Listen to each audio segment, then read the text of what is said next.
Hey everyone, and holy shit, once again, it's Computing Forever stepping in for Undoomed. Thank you very much for having me. Now, you know that feminists these days don't tend to use the word patriarchy all that much, mainly because it's outstayed its welcome. It's hysterically paranoid and conspiratorial even for feminists. So what they've done is they've introduced a new phrase called unconscious bias, which works both to replace patriarchy and internalized misogyny. It fulfills the role of both of those phrases. And today I've got a TED Talk, a TEDx talk actually, so that's not nearly as good as a TED Talk. But anyway, I've got a TEDx talk about unconscious bias. Strap in. This year, Equal Pay Day fell on April 14th. Oh God. Okay, so I know immediately a huge amount about where this conversation is going to go. We're beginning already with the belief in the gender pay gap. Oh dear. Okay, so Equal Pay Day, horseshit celebration of absolutely nothing, created by feminists who believe in the pay gap. That's it. Okay, we already have anti-discrimination acts, equal pay acts enshrined in law in the United States and in the Western world.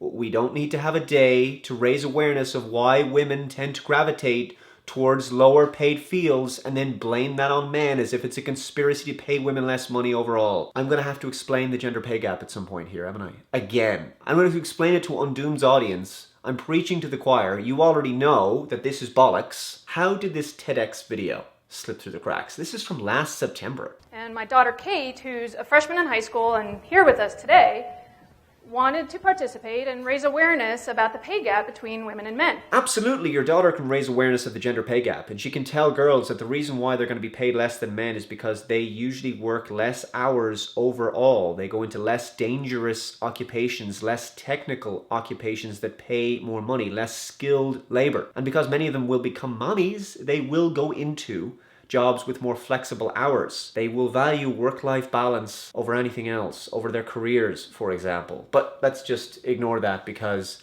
unconscious bias. So she made herself a t-shirt. She's got it on. Women, like men, only cheaper.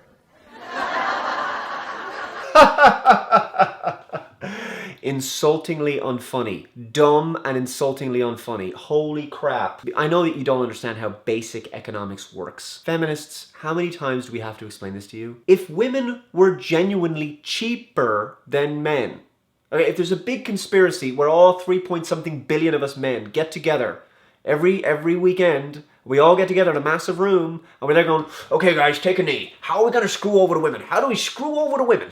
Okay, if that was actually happening, why the hell would any boss, any hiring manager, why would any company hire men if women are cheaper? Their goal will be to drive down costs to increase profits. Explain that to me. Wear a stupid t-shirt, look like a stupid person.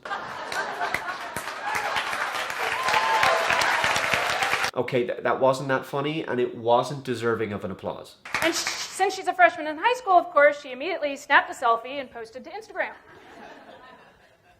Later that day, I got a series of texts, and someone neither one of us recognized had taken over the comments on her post. Taken over the comments on her post? You mean they'd shitposted a dozen times or so? You couldn't block them? You couldn't just ignore it? No, they'd taken over. They'd taken over the comment section. Comment 23. Feminists can't take a joke. And ironically, in the next sentence, you're going to prove that. I mean, look at your sanctimonious face here. Comment 65. I'd call you a feminazi, but that would be an insult to Nazis. It's actually really good. See, this is my point. Look at your face. The reason they do this, the reason they goad you like this is because they know they're going to get this reaction from you. This is why they say these things. You're proving their point. Feminists have become nothing more than narcissistic, whiny harpies, and people know it's easy to rile them. Comment 102. Feminists recommend faking rape. This is actually worth talking about because feminists believe there's a rape culture in the West. Well, we're importing one from the Middle East, that's very true. But there isn't one here natively, okay? There isn't one. It doesn't exist. What we do have, however, is a culture of rape hoaxes across college campuses, and we've seen plenty of examples. And what do feminists do? They claim that, okay, just because this particular hoax that we made up and pulled out of our asses was once again proven to be wrong, doesn't mean we should throw out the narrative. I mean, it's happening somewhere in the Western world, right? No, it's not. Throw out the goddamn narrative. It's a lie. As I'm doing the mom freak out, I'm also getting really angry. Because I gotta tell you, when I graduated from college in 1991, I thought we had this all fixed. I thought we had all this fixed. I thought we had it fixed that nobody would be allowed to disagree with us, especially men. I thought we'd introduced a mind control brainwashing law that prevented people from posting mean things on the internet. What happened, guys? What happened? I mean, I'd grown up being told I could be who I want, do whatever I aspired to do. You still can? And then in the 70s and 80s, everything changed. We saw the Equal Pay Act, the Federal Civil Rights Act, Title IX, women's workforce participation went through the roof, saw the biggest closing of the pay gap, women started earning more college degrees than men. I love this. I love how she also nonchalantly says women were earning more college degrees than men. Like, this is okay. Like, it's about time that we not only smash that glass ceiling, girls, but we also just smash men in general. That men suffer. It's not enough that men and women earn 50-50 college degrees. Now, women have to earn more, because more is the new equality. Unfucking believable. This is how you know feminism is nothing but a female supremacy movement. And now it's gone so extreme that women are more likely to go to college than men, actually. So that's even more hardcore than it is right now. In fact, in the UK, BBC reported that a baby girl born now in 2016 is 75% more likely to go to third level education than a guy. Who's going to be having kids when the women are going to have to focus exclusively 100% on their careers, doing all the heavy lifting of society, and guys are unemployable because they didn't go to third level? And then somehow we stalled, just as I was getting started, because in the 90s, women's workforce participation leveled off. The closing of the pay gap slowed to a crawl. Could it be that women went into certain roles because of affirmative action and then realized when they got into them, they weren't for them? See, this is the thing. You are now denying sexual dimorphism between men and women. Studies have already demonstrated that men and women tend to gravitate towards different tastes, interests, toy preference even. We looked at babies who were 1 day old. And again, we presented them either with a mechanical object or a face to look at, and filmed how long does the baby look at each of these two objects. And we find that more boys look longer at the mechanical object, and more girls look longer at the face, even on the first day of life. So this is before toys have been introduced or various cultural biases or prejudices have been introduced. And as Karen Straughan has explained, women are people-oriented, more likely to be people-oriented than men, right? And men are more likely to be thing-oriented than women. So it's the dry sciences, it's the thing sciences, where you aren't dealing with people. And they tried to get more women in chemistry in the UK, right? They tried with basically lowering the standards for women and having a quota system. And so if 100 men applied and 50 women applied, you could only take half the men and you would have to take all the women. What ended up happening at several universities in the UK was they ended up closing down chemistry departments because too many students, mostly women, transferred out of the program because they didn't like it, right? And then they went into psychology or something like that was more interesting to them. And then those departments weren't graduating enough students, and so they actually closed down programs at several universities. And is that lack of female chemists now caused by gender discrimination against women who want to get in, or is this entire debacle now caused by positive discrimination in women's favor and discrimination that against men that denies them opportunities that they otherwise would have had? We've stalled in terms of the number of women in leadership roles in the private and public sector. we stalled in the number of women becoming janitors and sweeping the streets. We stalled in the number of women signing up for the draft. I don't know how, Dave, shut up, all right? Those facts, okay, don't fit into the narrative. We stalled in the number of men working in Montessori.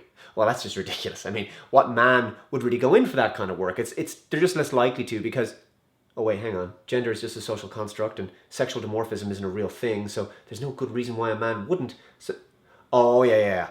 The reason why men don't go into that is because we keep them out of it because men are more likely to be sexual predators. They're more likely to be, child rapists and child abusers. They're more likely to be pedophiles. I mean, you can't even have a man sit next to a child on an airplane because there's an assumption that he would interfere with that child somehow. So the flight attendant will practice open bigotry against men and move the child away. But women, the women are wonderful syndrome, says that women could never be pedophiles or in any way hurt children. As for women going to leadership roles, have you ever seen any matriarchal societies? They tend to be visited by tourists, mostly for the fact that they have very little litter. What with the fact that they're still swinging out of trees and living in tribal huts. And the assertiveness, the ambition, the desire to overcome, achieve, conquer, dominate, and ultimately build a functioning civilization, which is imbued in men by their testosterone-powered brain,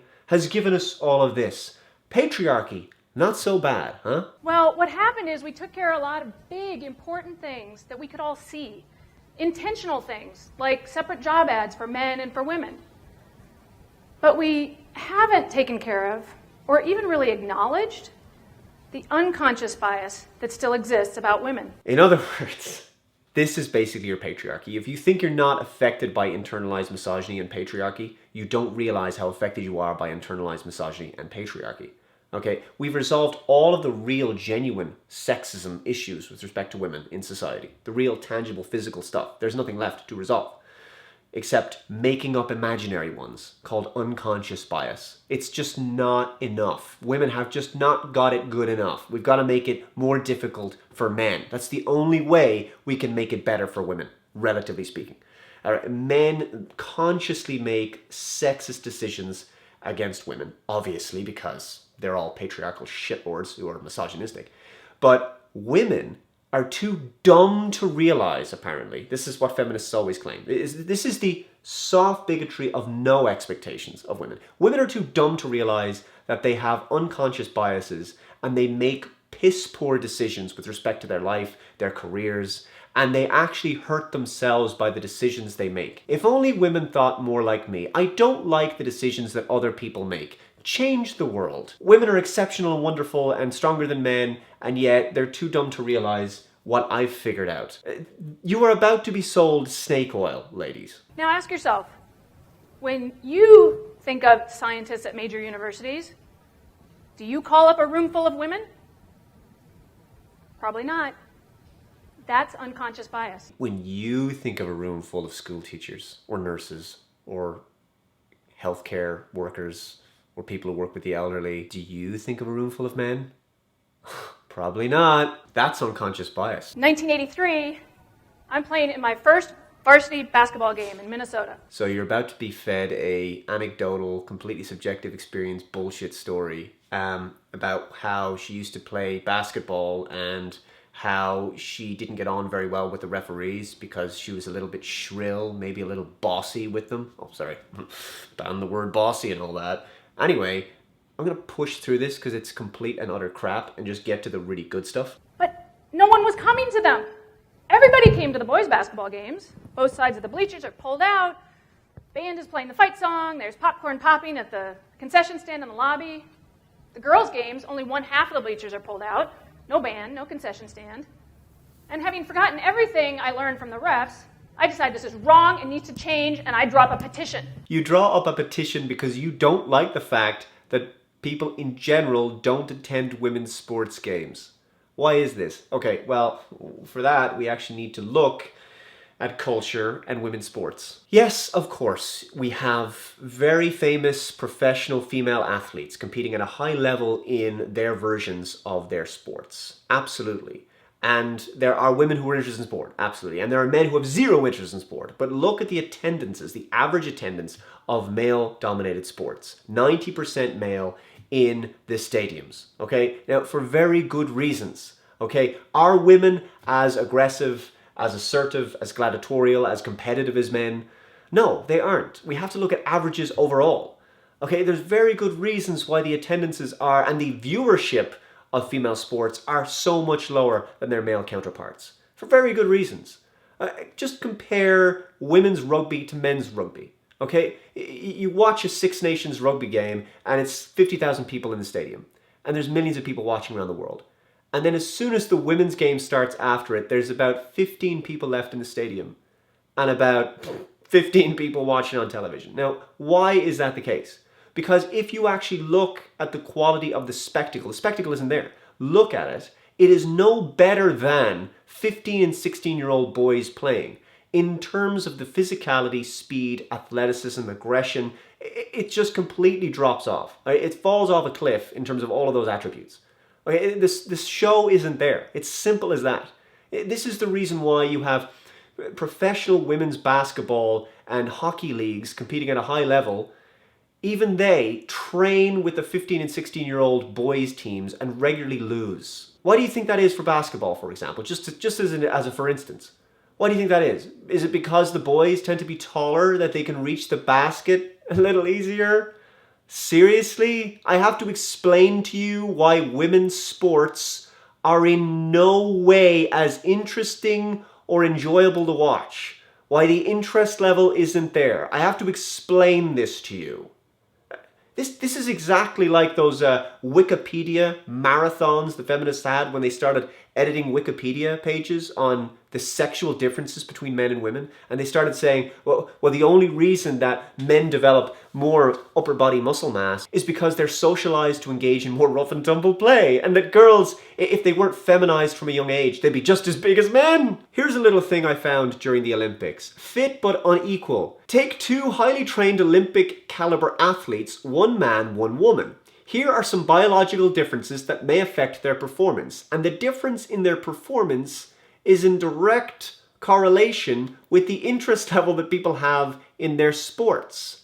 Okay, if there was a third gender, just to say we lived in a weird and wacky universe where there were three genders. Okay, so there's women, men, and then something stronger again, right? Something stronger and faster than men. That gender would then be the pinnacle in terms of sport. And then men and women would be looking at each other going, how come that other gender, how come they get all the people going to the stadiums? How come they get all the millions of people watching their sports at home? Fuck's sake.